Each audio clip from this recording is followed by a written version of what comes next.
don't need to have a brand. I know, I've seen your cats. Yeah, I've seen your cats. Although I will admit, I do have a fondness for Himalayan. We had some Himalayan. One of my brothers really liked science. And I think we have 7 different brownies. One after the other, because something happened to the science class. And he always named it brownie. So we had brownie 1 through 7. My mother, as she got older, just when her cats had a cat, and she had a thing of the torties just ended up at her door. That was basically how she got her cats. Sure. She just named her little baby. Okay, we are live at this moment. I had puppy. Yeah. Ministers have food. Just dogs.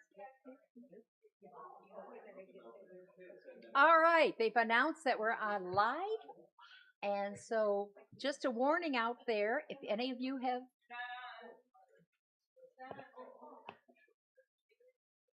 Well, Thorpe said we were not. Thorpe did. Blame it on Thorpe.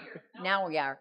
All right, we are live, and so be careful if you have any political ambitions or any kind of other ambitions in life and want to go home to your neighbors without being protested. Watch what you say. Yeah. Okay, are we ready to go then? Thorpe, ready? Okay, let's start. Okay, I'm going to start. Take your seats. Don't make me pretend I'm back to being a middle school teacher. I did do that for 2 years.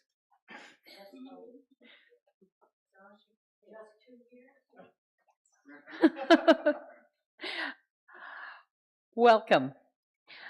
I'm Sue Owen Kinsey, and I have the honor of welcoming you to those of you here in our sanctuary and those that are watching online to our church home. This is the Unitarian Universalist congregation of Flint, a place that respects all of you, no matter your beliefs, income, orientation, and our first principle pretty well sums that up. We believe in the inherent worth and dignity of all. So welcome, one and all. To those of you who are new to UU, we are currently anxiously awaiting the arrival of our new minister. Yes!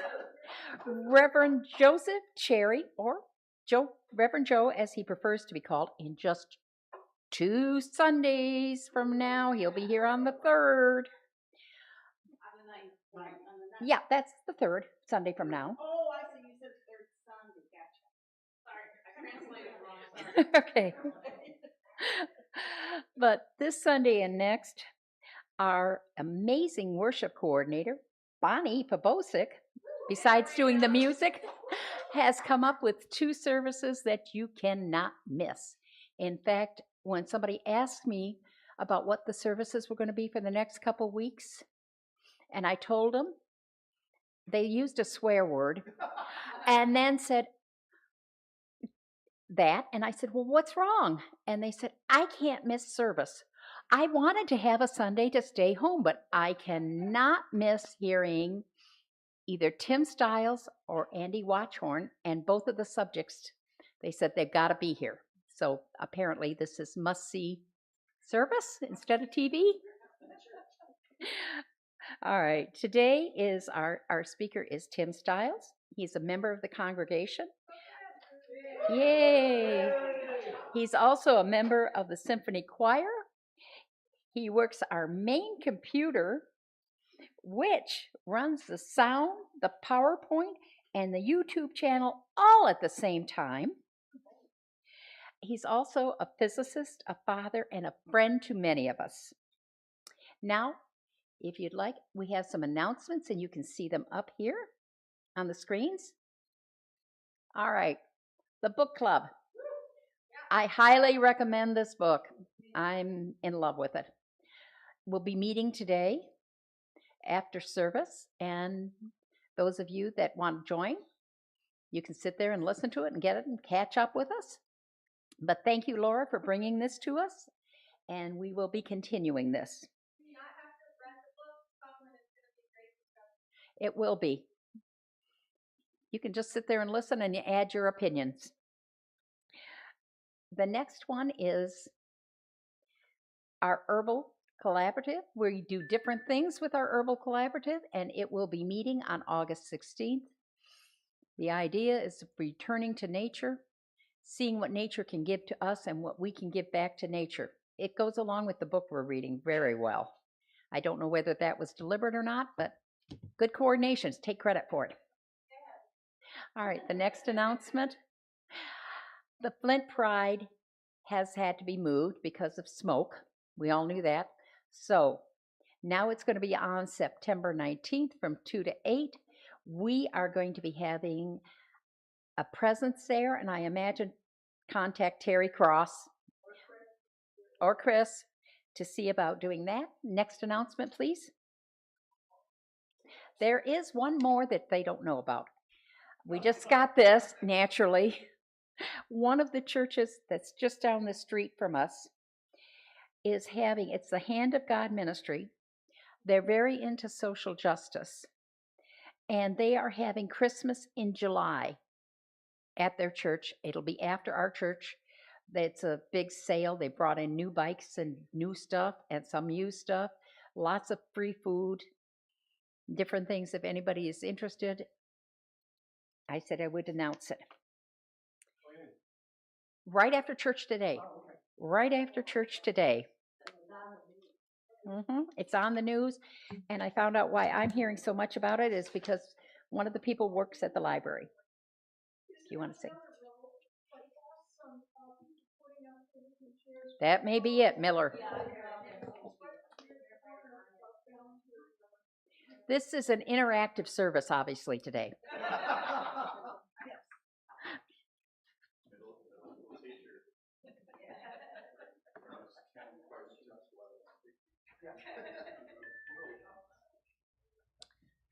All right.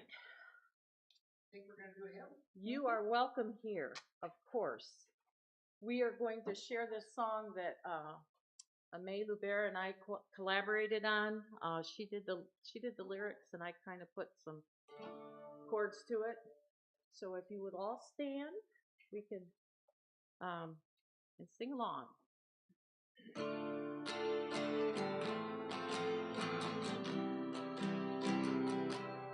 You are welcome here, whoever you may be. You are welcome here. May you find peace. You are welcome here.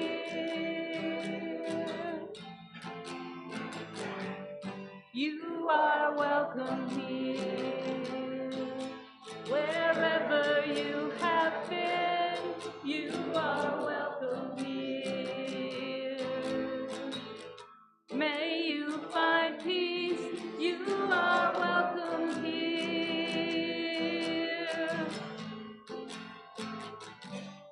You are welcome here. Whatever you believe, you are welcome here. May you find peace. You are welcome here. You are welcome here. Whomever you may love, you are welcome here. May you find peace. You are welcome here.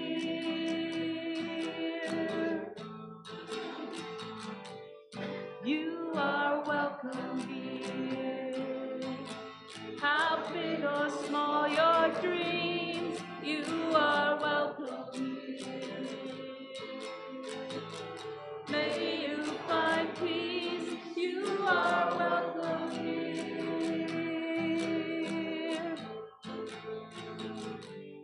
You are welcome here.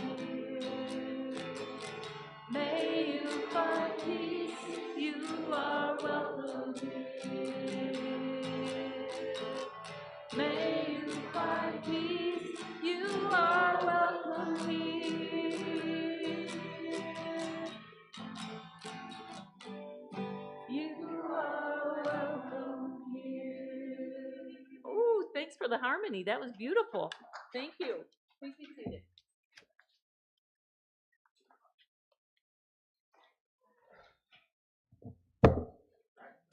Okay. If you'll join with me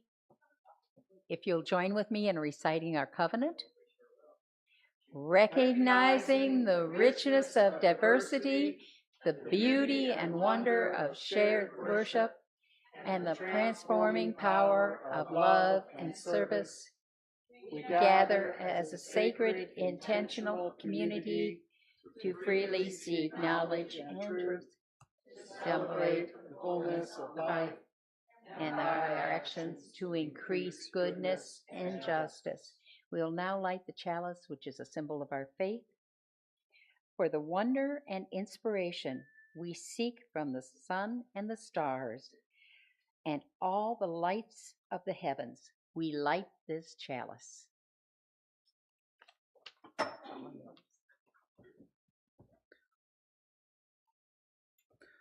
Good morning. Our opening words are a poem by Walt Whitman, When I Heard the Learned Astronomer. When I heard the learned astronomer, when the proofs, the figures were ranged in columns before me, when I was shown the charts and diagrams to add, divide, and measure them, when I, sitting, heard the astronomer where he lectured with much applause in the lecture room, how soon unaccountable I became tired and sick, till rising and gliding out, I wandered off by myself in the mystical, moist night air, and from time to time looked up in perfect silence at the stars. And next we have some music from Bonnie.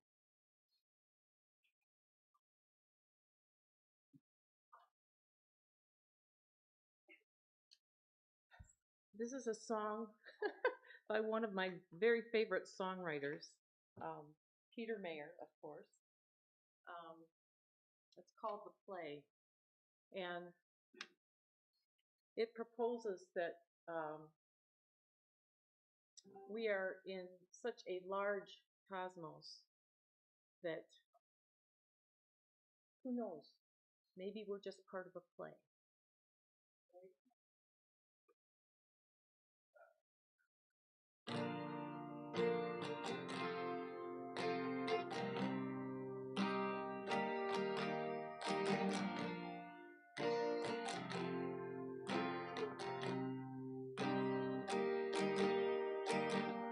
When I go outside at night, look up and the stars are bright.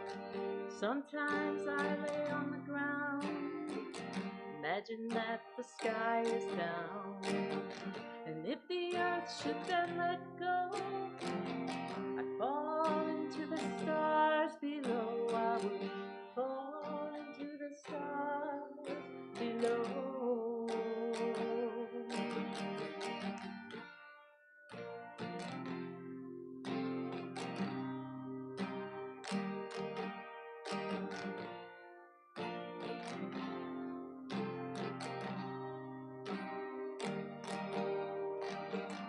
When I see a red sunset in its quiet splendor, I reflect that the sun's not going down at all, but the earth is turning somersaults. And through a sunlit sea it trails.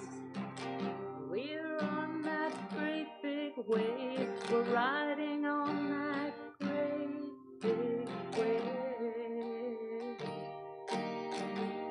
When I try to grasp the simple fact of this existence, think of all the fantasies, the fairy tales and wishes, none strike me as more unlikely or magnificent than this is.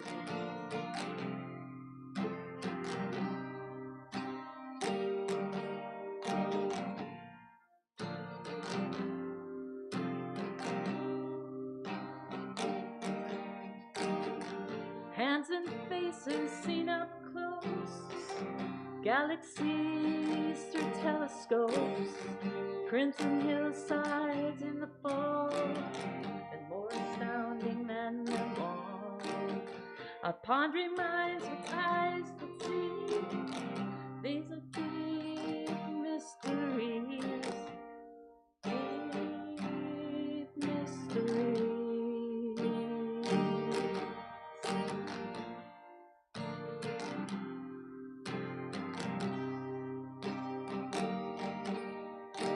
When I try to grasp the simple fact of this existence, think of all the fantasies, fairy tales and wishes, none strike me as more unlikely or impossible magnificent than this is.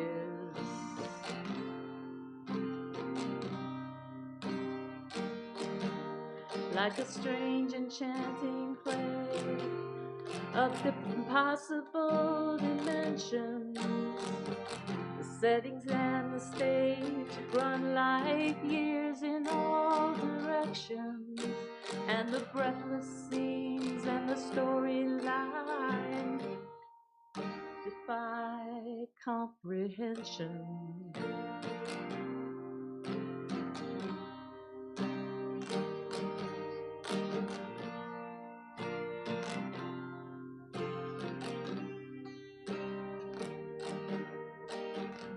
When I think of all the roles in this production, all I know is I'm in the cast, or could be I'm also in the front row seat, to sit in my amazement gazing, ooh, and I'll sigh and say, my, what a wonderful world play.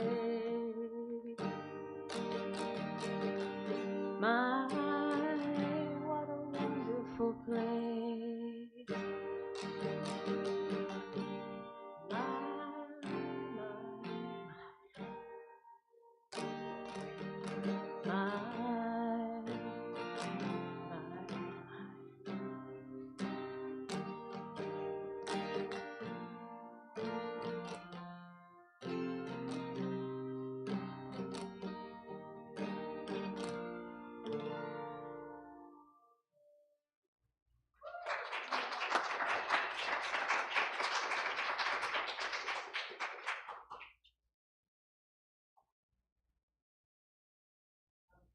So next up, we have meditation words and a moment of silence.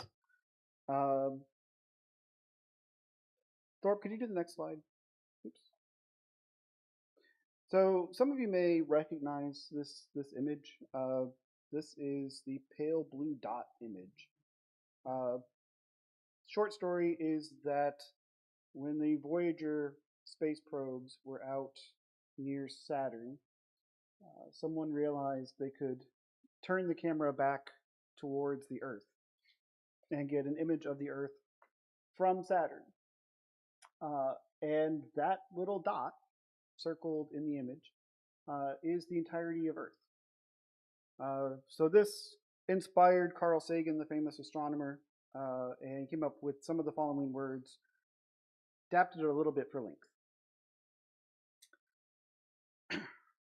Look again at that dot. That's here. That's home. That's us. On it, everyone you love, everyone you know, everyone you have ever heard of.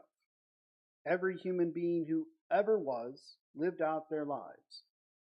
The aggregate of our joy and suffering, thousands of confident religions, ideologies, and economic doctrines.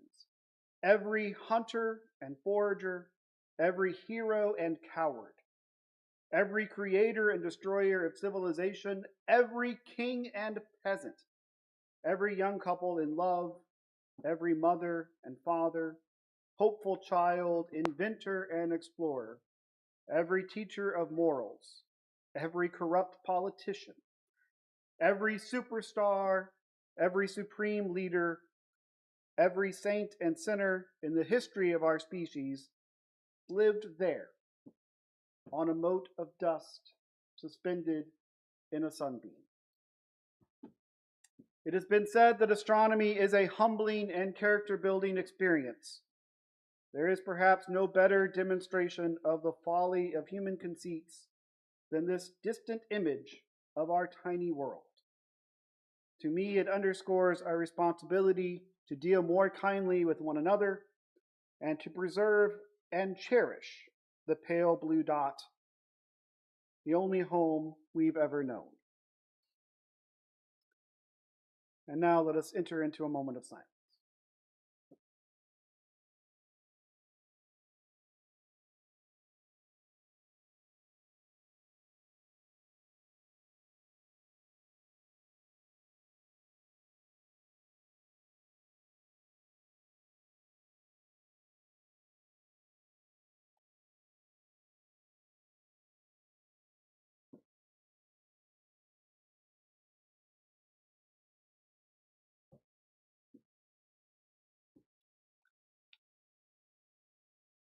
Blessed be, you are welcome to come forward and light a candle in honor of joy or concern during the next few moments of music.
And now I'll light one more candle for any other joys and concerns within the congregation.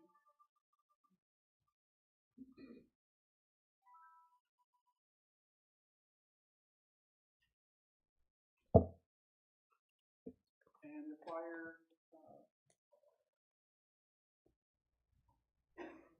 will have one song.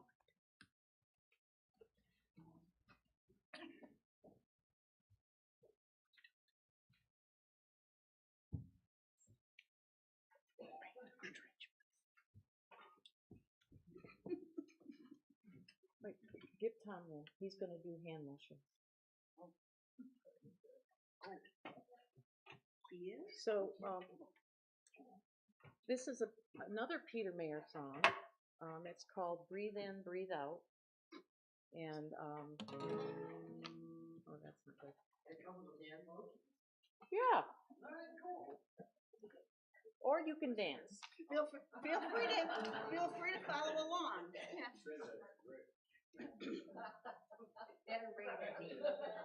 Although, now you have to, this is a meditation dance, so you have to like, be in the space of meditation. Just as long as we all Huh? stay in the rhythm. With the rhythm, but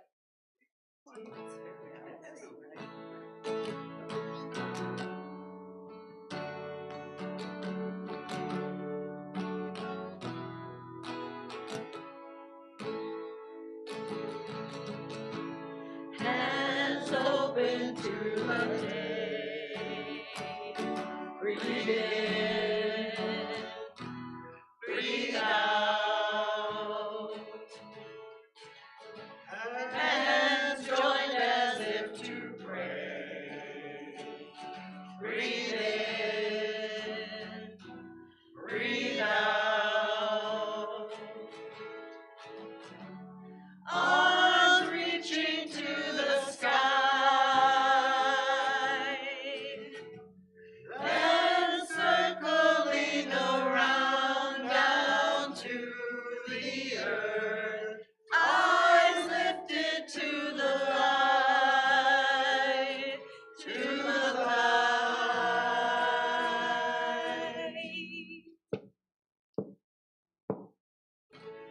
Hands, branches catching rain. Breathe in, breathe out. Then rising like a stalk of grain. Breathe in, breathe out.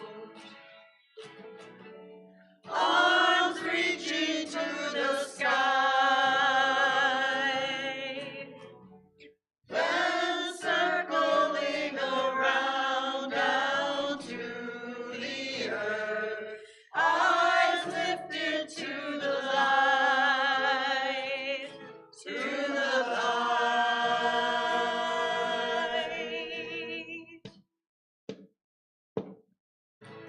Hands open to the day.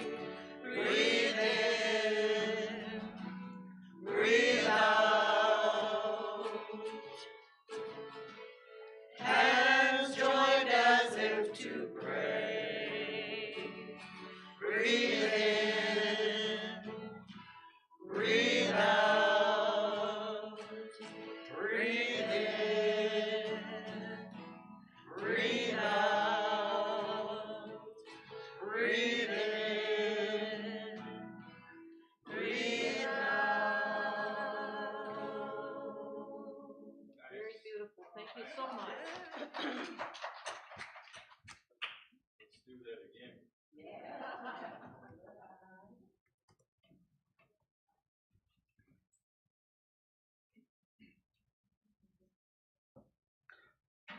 Good morning.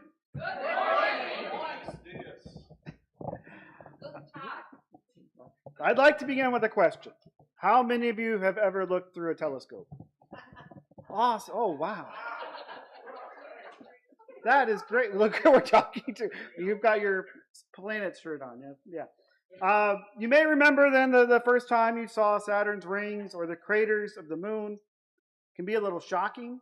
You might know they're there, but seeing them for yourself, your own eyes, is something entirely different. And if you happen to have never looked through a telescope, I certainly hope you'll get the chance. Fair warning, it may ruin you. After you've seen Saturn with your own eyes, it's hard to go back to thinking of it as just another dot in the sky. Today, I'd like to introduce you to three remarkable women whose curiosity changed the way all of humanity sees the universe: Maria Mitchell, Cecilia Payne, and Nancy Grace Roman. All three were actually also part of our liberal religious tradition.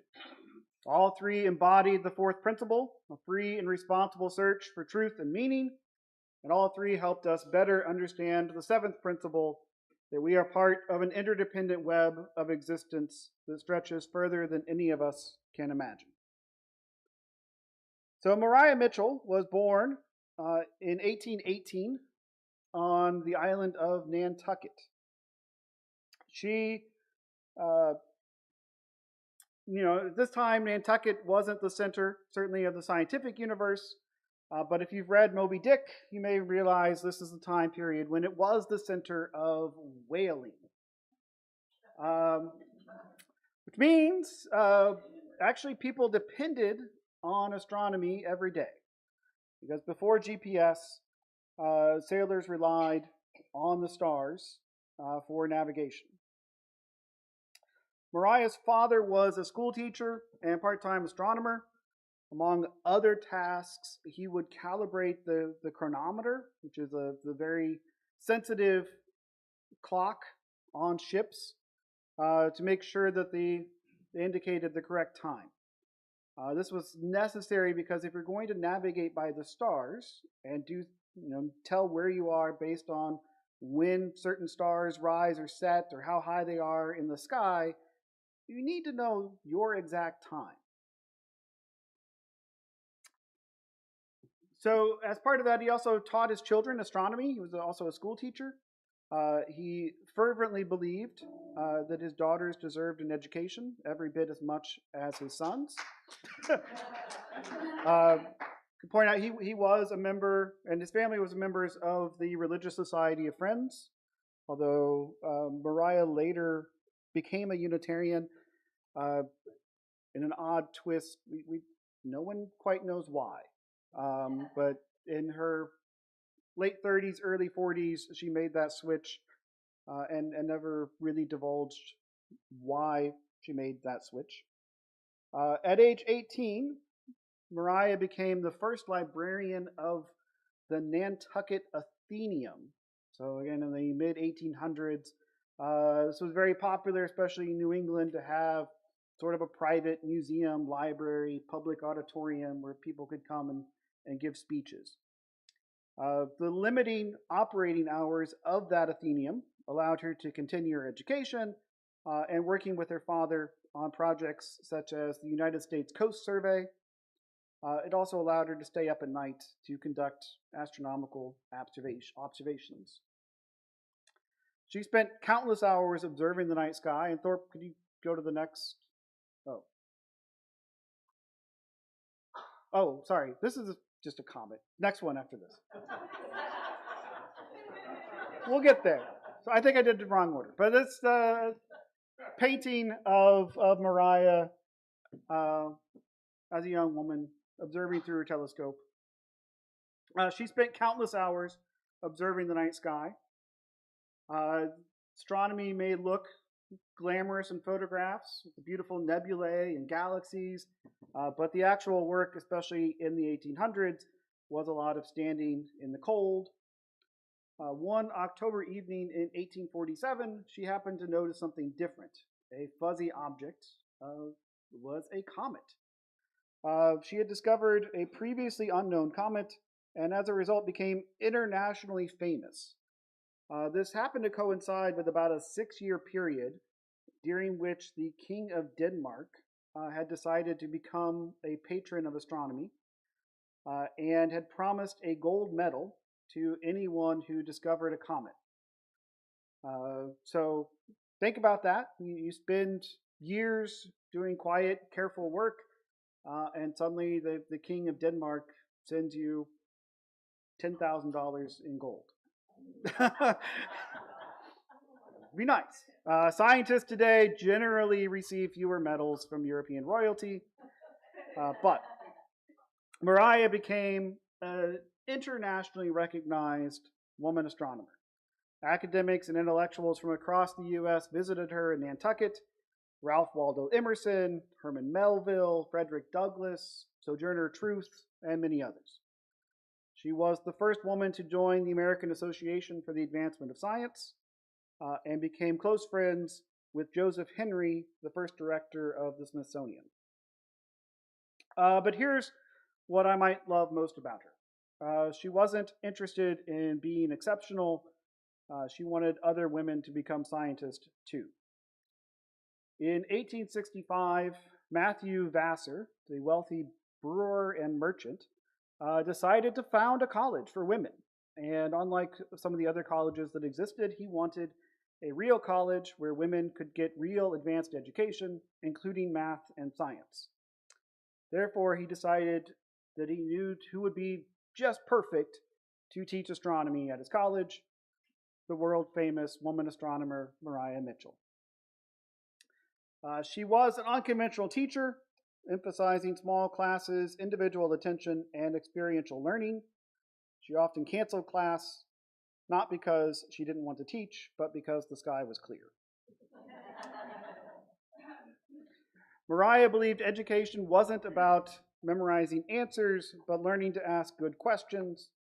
One of her best known sayings was simply, question everything. That sounds wonderfully like a Unitarian. Our fourth principle does not ask us to memorize doctrines, doesn't ask us to check our curiosity at the door. Instead, it celebrates a free and responsible search for truth and meaning. Free and responsible. Those belong together. Being free means we're allowed to ask difficult questions. Being responsible means we're willing to change our mind when evidence points us somewhere new. That's harder. Most of us enjoy being right.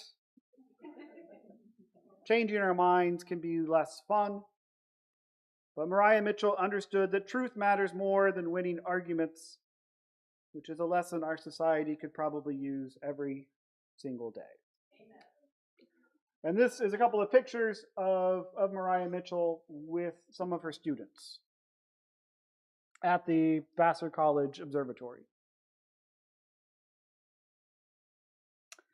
Our second astronomer, Cecilia Payne, tackled one of the biggest questions imaginable. What are the stars made of? Now, today that may sound like a trivia question, but 100 years ago, it wasn't quite clear. Cecilia Payne was born May 10, 1900, in Wendover, England. In her autobiography, she often recounts educational challenges because she was a girl. One example from her early days at grade school, she recounted the following exchange.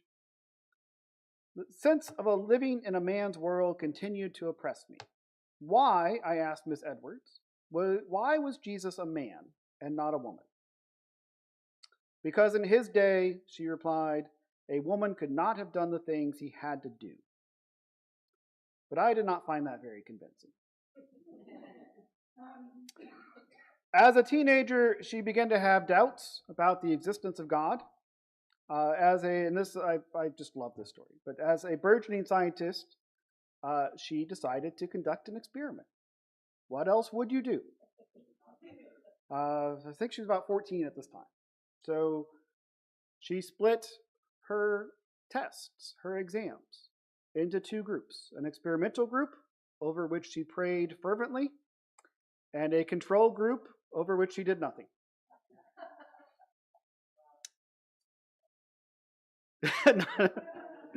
Not double blind, I know, but her average score was much higher for the control group. So she concluded that God probably did not exist and remained she remained a lifelong agnostic. She enrolled at Cambridge University. At this time, Cambridge did not allow women to obtain degrees, although they could study. I guess they're essentially auditing classes. First woman to receive a degree from Cambridge was not until 1948. So she was going to Cambridge in 1918 to 1920 or so. She did soak up everything she possibly could during this time, including in December of 1919, famous astronomer Arthur Eddington gave a series of public lectures at Cambridge detailing the results of the expedition to South America to observe a solar eclipse in May of 1919. The goal of that expedition was to test Albert Einstein's theory of general relativity, and specifically the prediction from that theory that gravity bends the path of light. So the idea is they use the solar eclipse as a way of being able to see the stars near the sun, right? Normally you can't do that. The sun's too bright. But if the moon is helpfully blocking sunlight, you can see stars that are very close to the sun and observe this small bending of light. So they look like the star, it looks like the star is not quite in the position it should be. This public lecture changed Cecilia Payne's life. She had been very interested in botany and done a number of studies in botany, but she was hooked on astronomy from that point forward. But she faced certainly an uphill challenge. She again recalled in her autobiography that as the only woman in advanced physics courses, she was often forced to sit in the front row so as not to distract the men.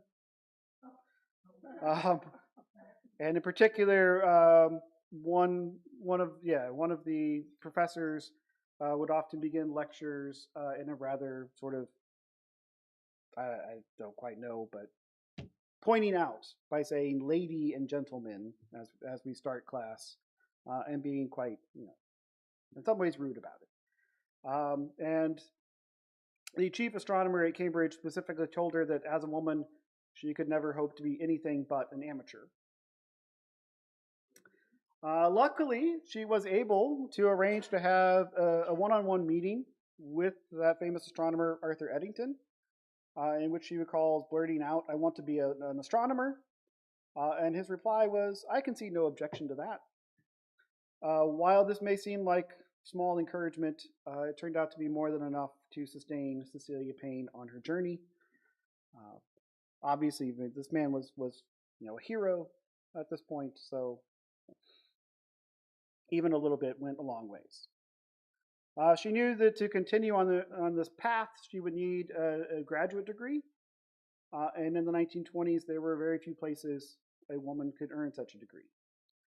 One place was Harvard University, although technically Radcliffe College, the women's college associated with Harvard. And the reason for this connection actually goes back again to our earlier first UU astronomer, Maria Mitchell.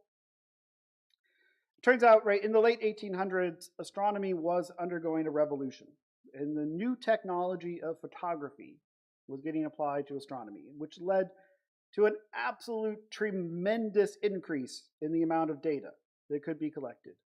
If you think about it, if you're just looking through a telescope and writing down what you see, making drawings in your notebook based on what you see, that is very different from having the ability to take a real photograph of what the telescope is observing. So no longer were the astronomers limited by writing down what they could record. You could actually have a series of photographic plates. You could look for changes over time. Also, photography allows you to take a long exposure. So you could set up the telescope so that you could take many minutes, even up to several hours of looking in the same patch of sky, and therefore see things that are very dim that you could never hope to see with just your eyes. So this led to a huge problem. There's now vastly more data, vastly more computations that could be done.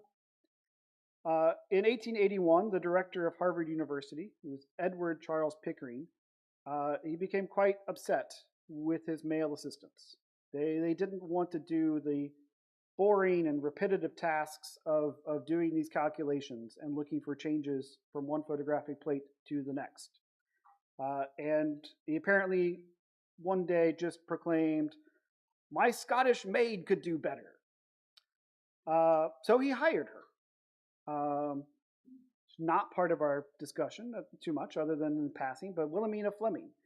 Perhaps this was a ploy, right, to try and get the men to do better. But she actually did tremendous work at this. She excelled at the tasks and inspired Pickering to hire additional women. The group of women became known as the Harvard Observatory Computers. This is the original meaning of the word computer. If you think about, right, words in English that end in are somebody who does that profession, whether teacher, professor, doctor, for instance. So computer originally was a person who computed. Now, I mean, there's some downside. He could, hire more women than men to do the same amount of work. So he got some cost savings, shall we say.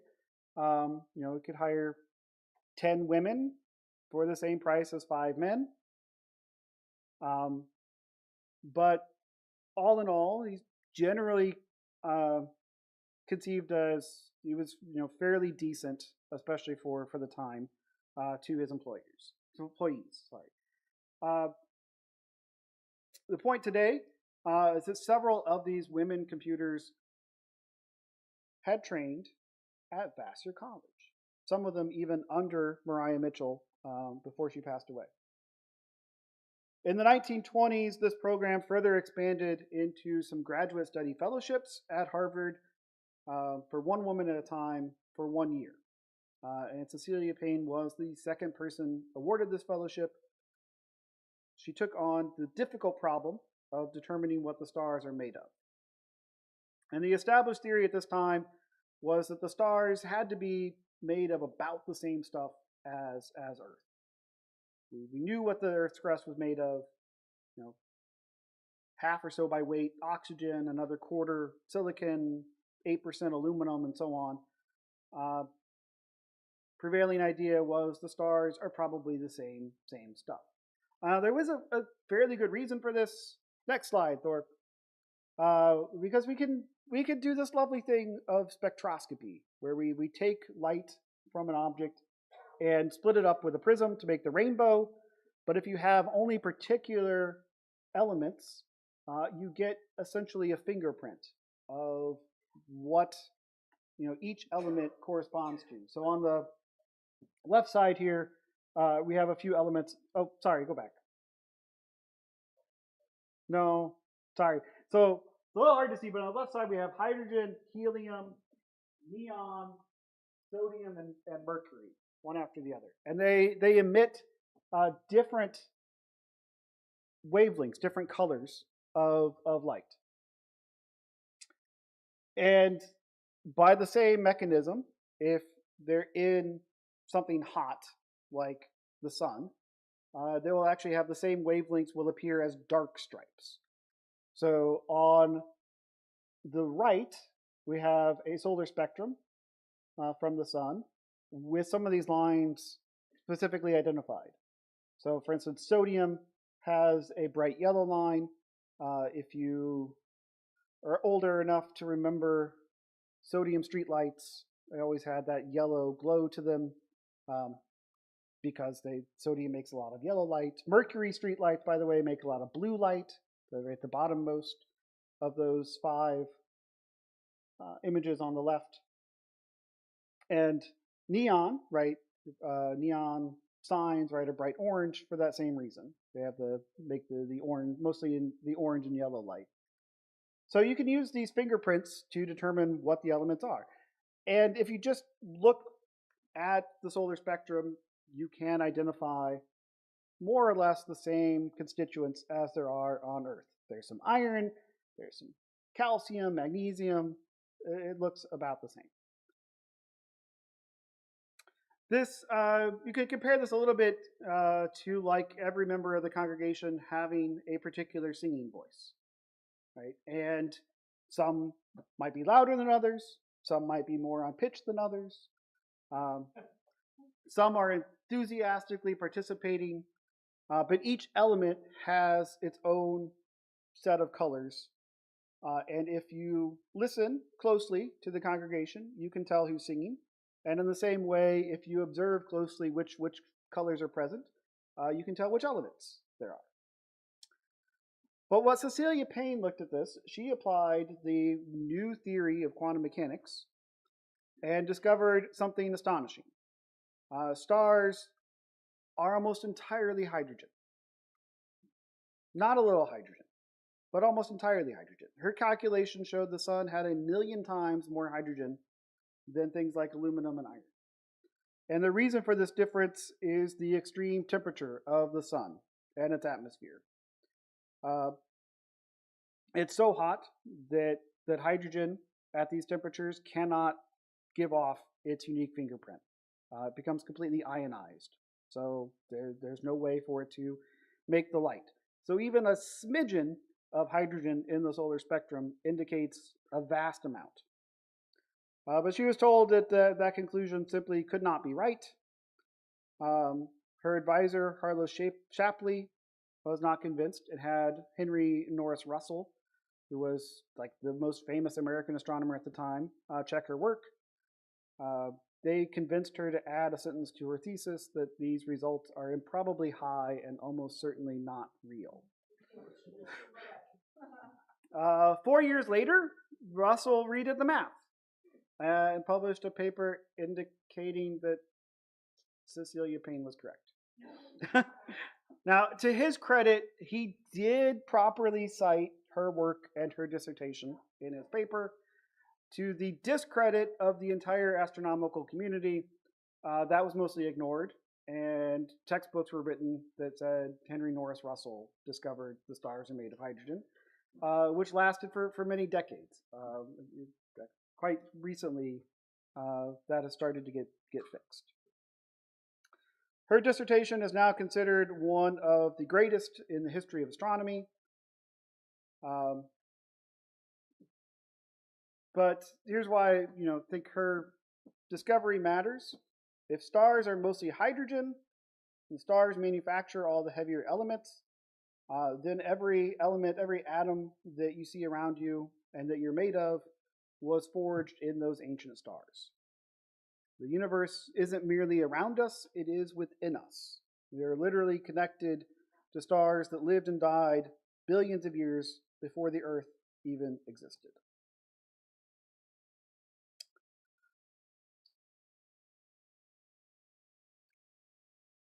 Finally, she was also a lifelong Unitarian.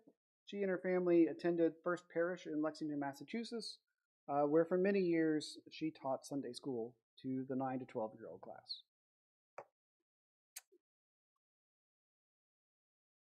Two slides, skip two.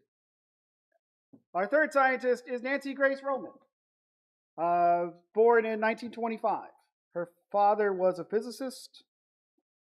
She attended Swarthmore College, which in the 1940s was not quite the progressive place it's known as today. She met the Dean of Women, who stated, "If you insist on majoring in science or engineering, I won't have anything to do with you." The astronomy department was only slightly less disparaging. In 1954, she began working for the Naval Research Laboratory on radio astronomy tasks. And in 1959, as NASA was getting formed, she applied for and became the chief of astronomy in the Office of Space Science. She oversaw development of several airborne and small orbiting observatories. Now, the reason for doing this is that the Earth's atmosphere is pretty terrible for astronomy. That's like trying to watch a concert through the shower curtain or something. So the idea is to put a telescope above the atmosphere. Seems like a simple idea, but extremely difficult engineering. So she spent many years persuading people that it was worth doing, talking to funding agencies, scientists, and politicians to convince them that this should become reality. Eventually, this became the Hubble Space Telescope. And you certainly have seen many of Hubble's photographs. But she's somewhat often called the mother of Hubble, although she herself didn't actually like that term. But she wanted to be known more as a general scientist.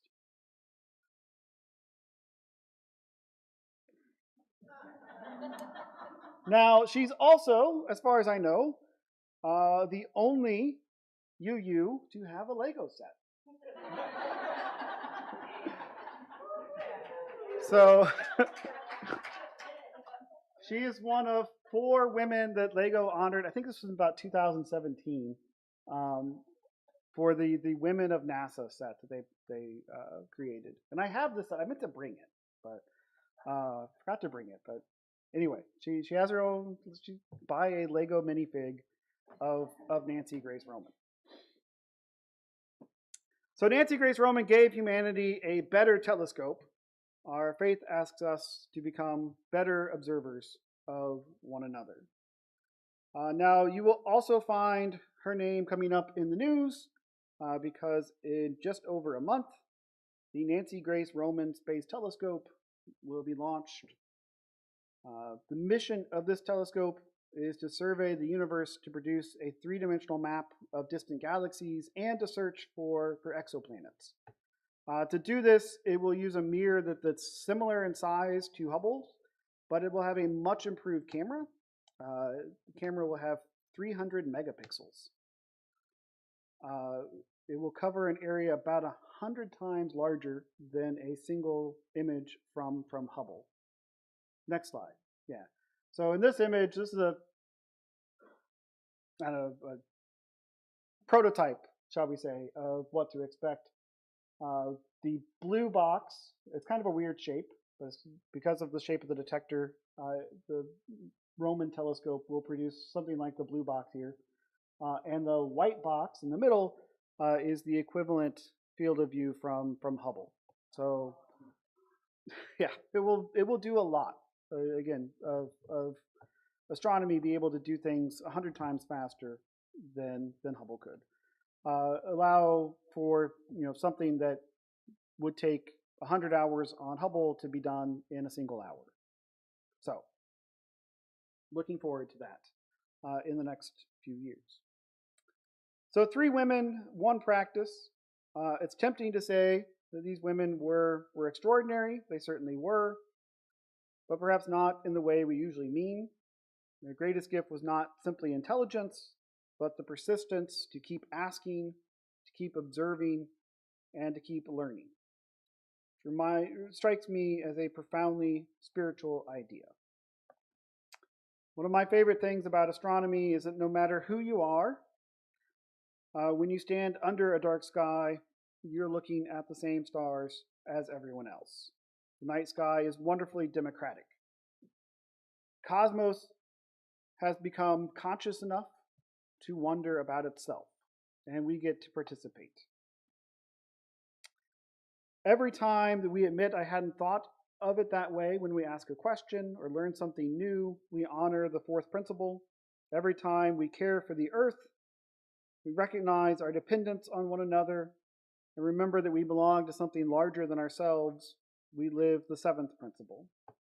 So tonight, if the skies are clear, and I don't think they're going to be, but I invite you to step outside next time the skies are clear. Look up, find a bright star or planet.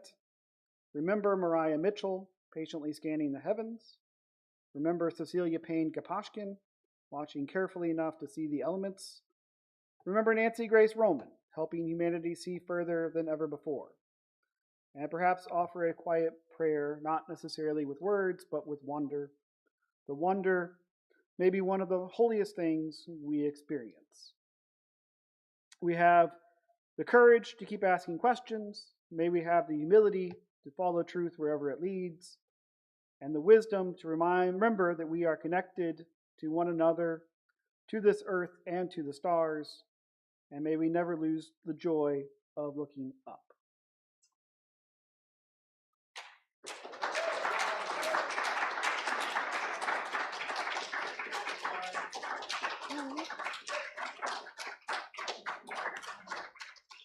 And now I invite you to join in singing our hymn, Blue Boat Home. Number 1064 in the Genie? Bonnie?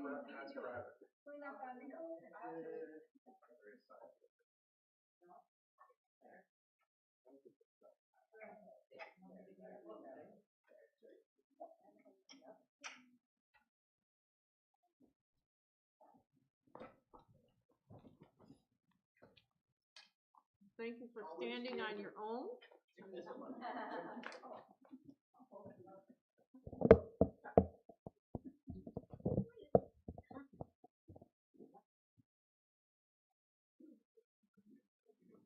All right.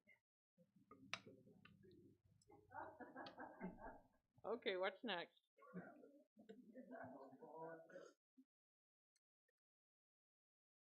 Whew. All right.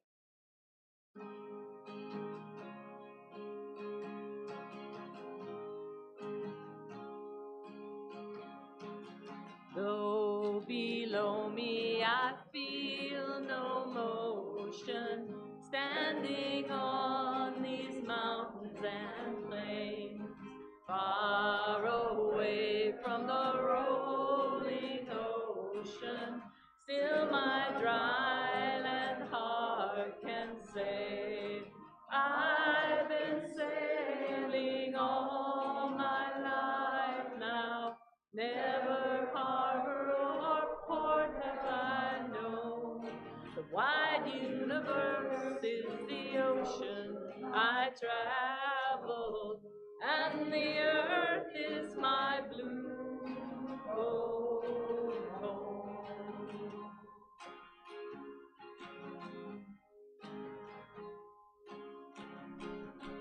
Sun, my sail, and moon, my rudder, as I fly the starry sea, leaning over the edge in wonder, asking questions into the deep, drifting here with my ship's companions, all we kindred pilgrim souls, making our way by the light of the heavens in a beautiful blue home.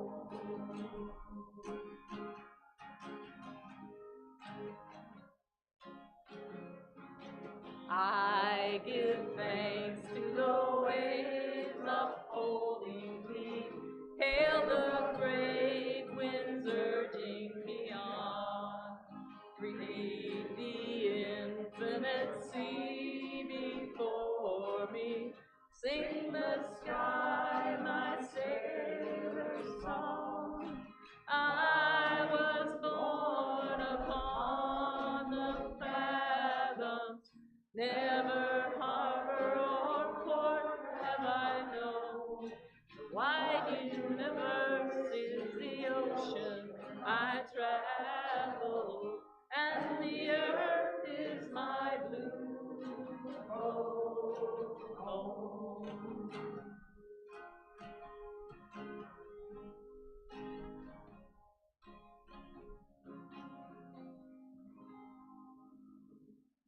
Beautiful singing, thank you. Okay, this isn't in the script, but I have to give out one more thank you, and that is to Chris Monk, who graciously, when I saw that Tim was going to be the speaker, I didn't even know what the topic was. I said, please, please, please, Chris, let me be worship associate this week, because I knew it would be science-based, physics-based, and value-based. And I was just about drooling at the idea of being here. Thank you, Tim. All right. Now, it's time. Let's do our covenant first. Oh, you want generosity? I can do generosity. All right. This is the time to appreciate all the gifts of time and talent that have been donated this week, from cleaning to Tim sharing his gift in today's service. All are needed and all are appreciated. But if you are able to give monetarily, we'll take that too. There is a basket at the back that you can put your money in an envelope and leave it there. On the order of service, if you can see it, there is a QR code. And there is also on our website ways to donate. All of these gifts, be it monetary, time, or talent, or just your presence, are welcome here. And we thank you again for your contributions. And one thing we did forget, anybody that's new here, if you want to get more information about us, fill out one of these cards. And our new minister will contact you possibly. All right, now for extinguishing our chalice, if you'll join with me. Huh? We don't have any. We'll extinguish the flame, yeah. The sermon took a little long, so we had to cut. And we didn't want to cut his sermon, okay? All right. We extinguish this flame, but not the light of truth, or words of immunity, or the word of commitment. These we carry in our hearts until we are together again.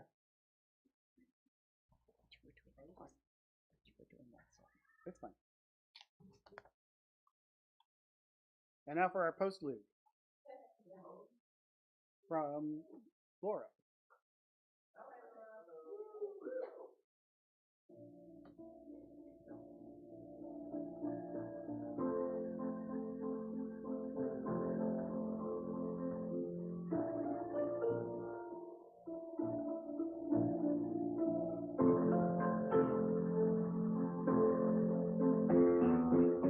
Didn't know what time it was, the lights were low. Oh, oh, I leaned back on my radio.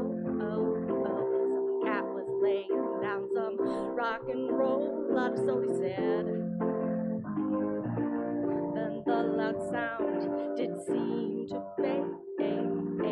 Came back like a slow voice on a wave of fades. That was no DJ, that was hazy cosmic jive. There's a starman waiting in the sky.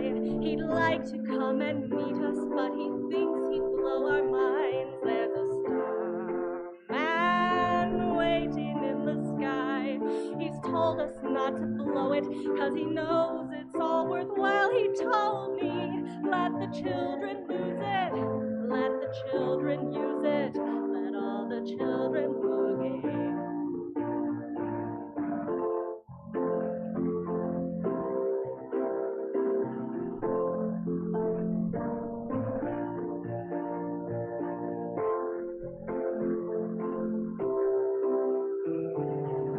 I had to phone someone, so I picked on you. Ooh, ooh. Hey, that's far out, so you heard him too. Ooh, ooh. Switch on the TV, we may pick him up on channel 2. Look out your window, I can see his light. If we can sparkle, he may land tonight. Don't tell your papa, or he'll get us locked up in fright.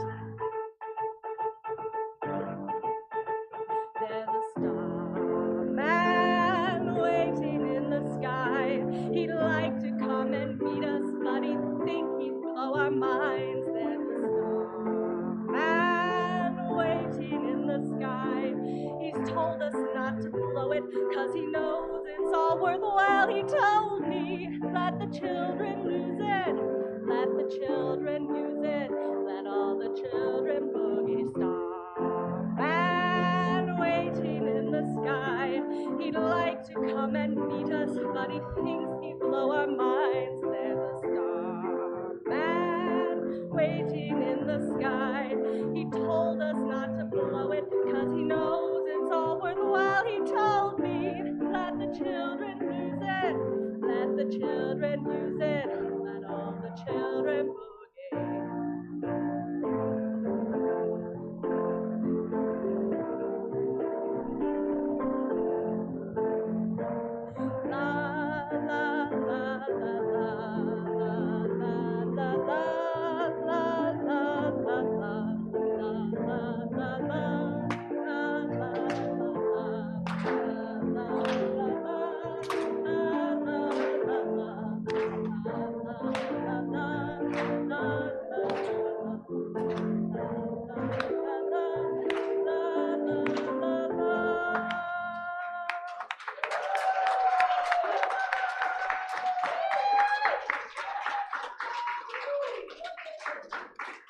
Thank you, everyone. Now join us downstairs for coffee hour and book club.